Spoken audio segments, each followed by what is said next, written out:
This weekend, I'm at a fine art and craft show in Sarasota, California, which is south of San Jose.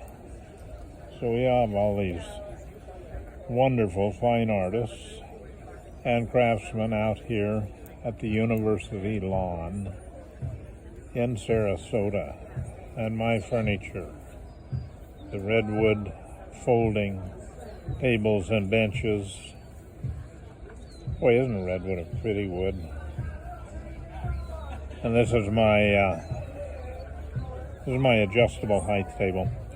This is the bar that can be adjusted to 7 other heights. It can be a normal table, or it could be a coffee table, or a buffet table.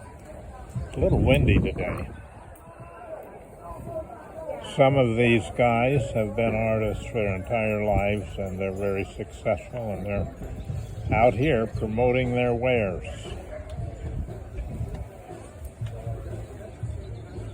So my booth is jumping around a little from the wind, but it's not bad.